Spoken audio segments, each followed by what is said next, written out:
দান যজ্ঞ সম্পাদন করর। তো দান যজ্ঞ আর দান গ্রহণকারী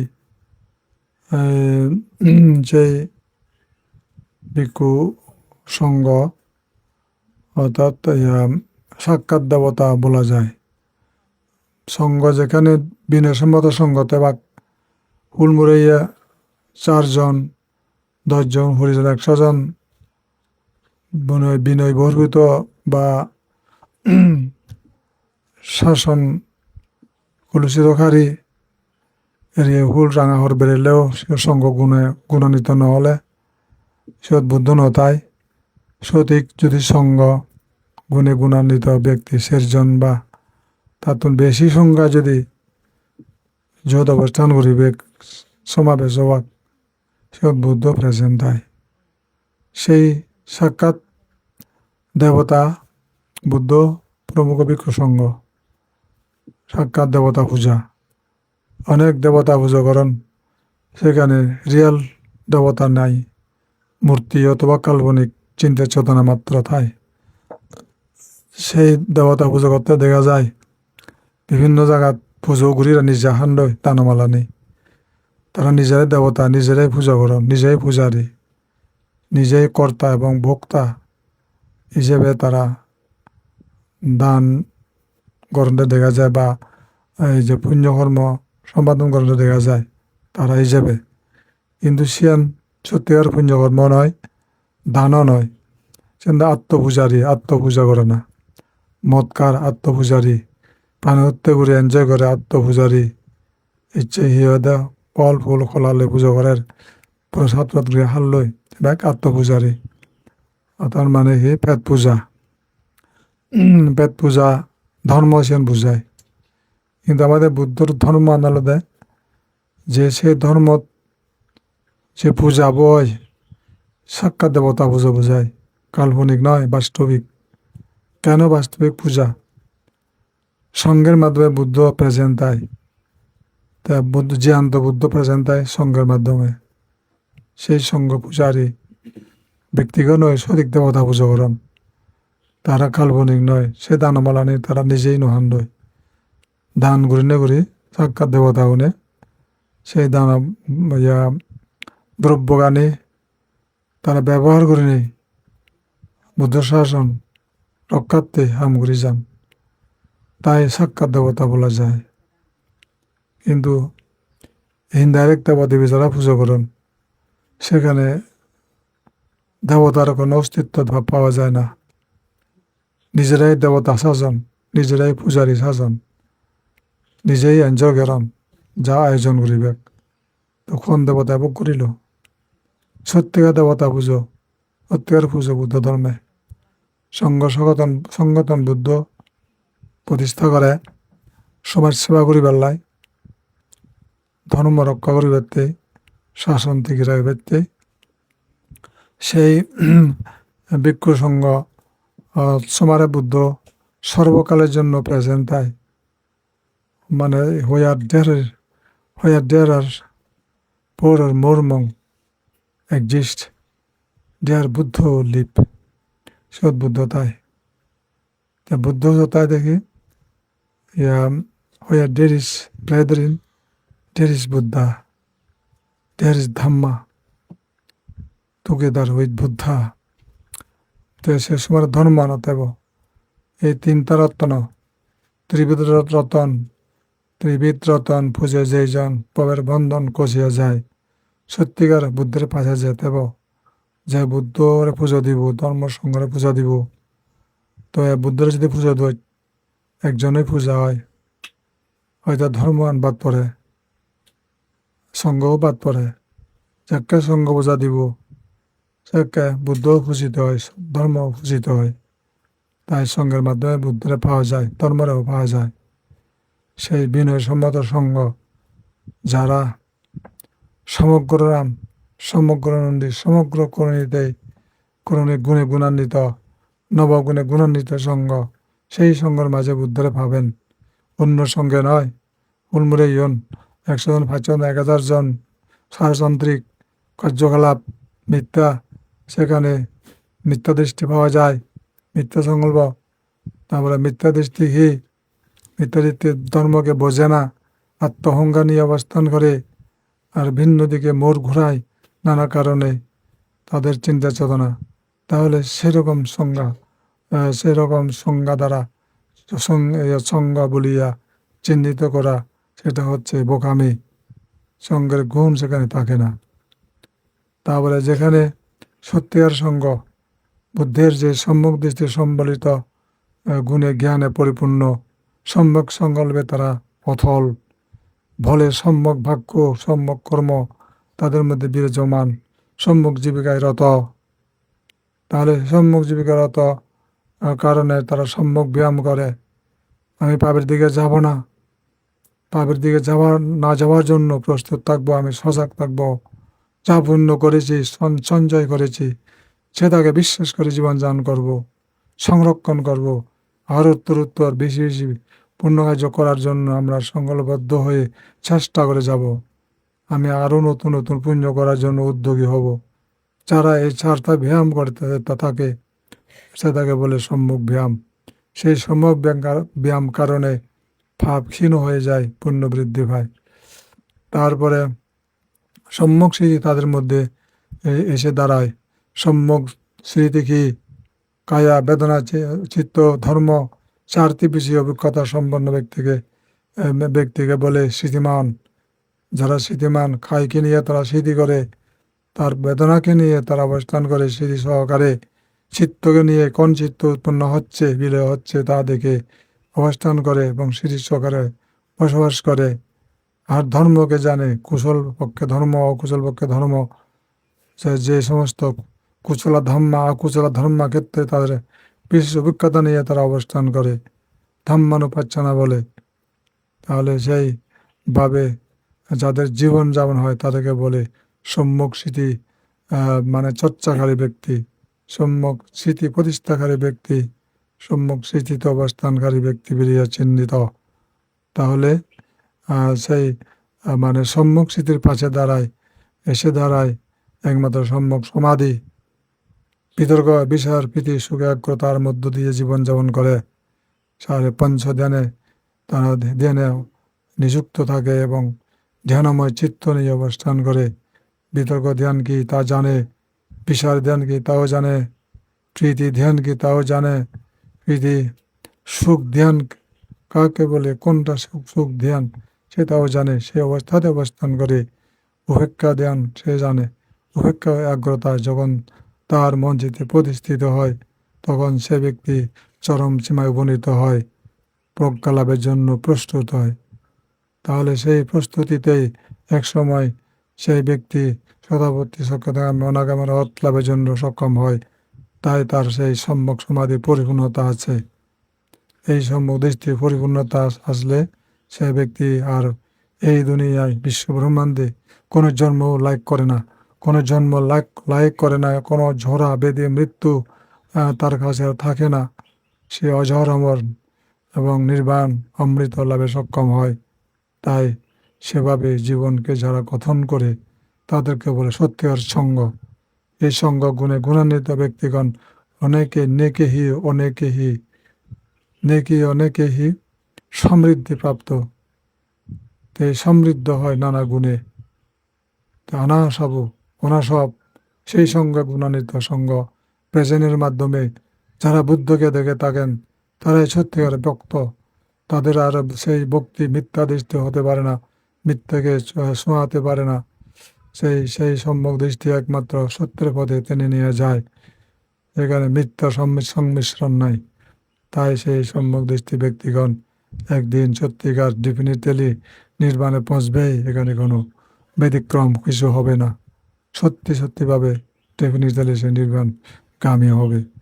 তাহলে এই সত্যের সন্ধানে যারা সবসময় চলনে বলনে সবসময় চিন্তার চেতনায় অবস্থান করে, সবসময় স্মরণ করে, সবসময় সার্গের রাখে, সবসময় সেই মানে গুণে তারা ভরপুর হয়ে অবস্থান করে, গুণেহি নেকিহি সমৃদ্ধি প্রাপ্ত হয়। তারা গুণে অনেক অনেক অনেক অনেক গুণে সমৃদ্ধ বোধ বলিয়া সঙ্গের গুণ পরিসীম।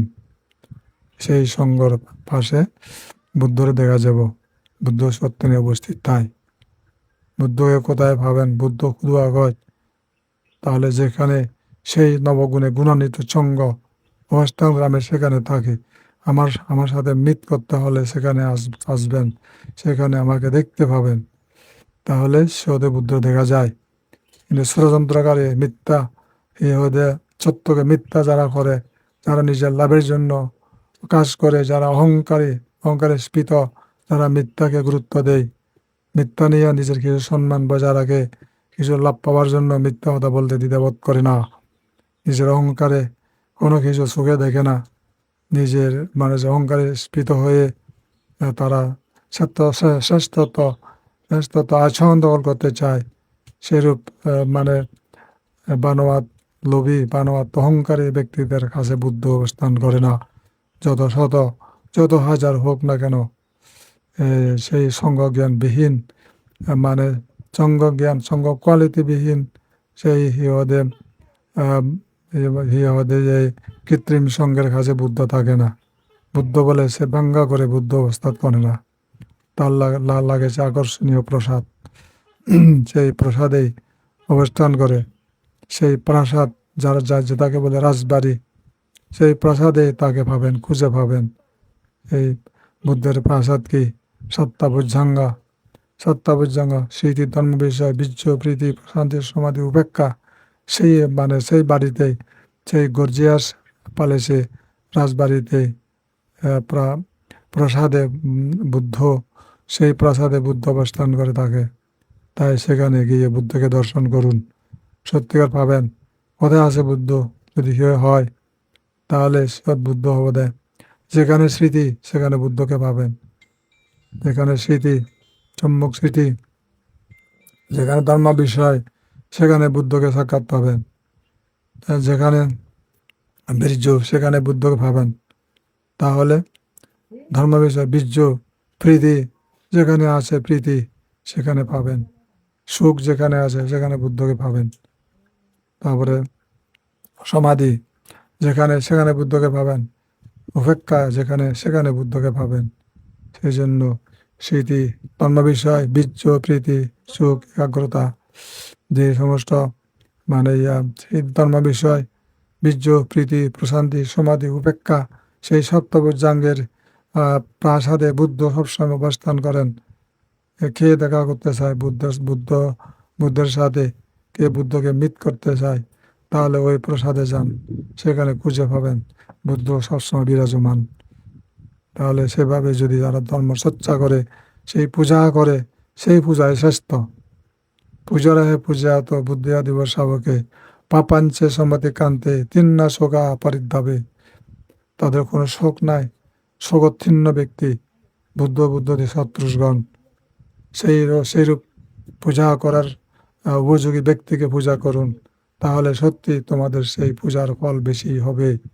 সেই ভাম্পার পূজার ফল লাভে দুঃখ থেকে সম্পূর্ণ পরিমুক্ত হতে পারবেন, নির্বাণ সাক্ষাৎ করবেন। তাহলে সেই পূজা অসাধারণ পূজা, বুদ্ধ ক্রমবিজ্ঞ সঙ্গ।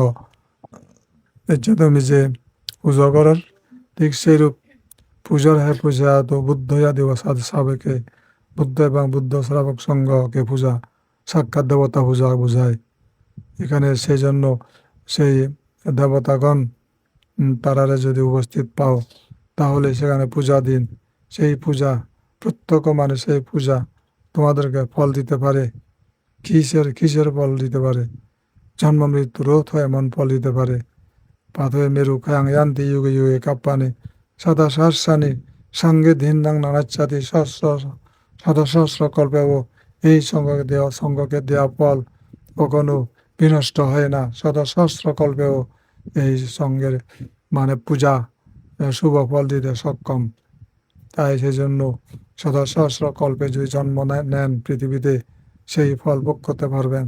তাই অসাধারণ পুজো কোনো ধর্মে, কোনো জাতি, কোনোখানে এই বিশ্বব্রহ্মাণ্ডে পাবেন না। একমাত্র যেখানে বুদ্ধিজম, সত্যিকার বুদ্ধিজম যে বিরাজমান, সেখানে এই পূজা করা যায়, সেখানে এই পূজার ফল পাবেন। আজ এই সাহিত্যে শ্রেষ্ঠ পূজা, মানে আর পূজা কোনোদিন পূজা নয়। এখানে এক বিন্দু রক্তপাত নয়, লোভ লালসা হীন হয়ে এই পূজা করা হয়। দান হচ্ছে লোভ ত্যাগ। তারপরে শীল গ্রহণ করেছেন, তো অহিংসা ব্রত নিয়েছেন। অহিংসা ব্রত, যেখানে হিংসা নাই, এক বিন্দু রক্তপাত হবার কোনো কারণ নাই। আর যেখানে লোভ নাই, সেটাই মানে সংযম, সেটাই শান্তি, সেটাই শান্তির পথ।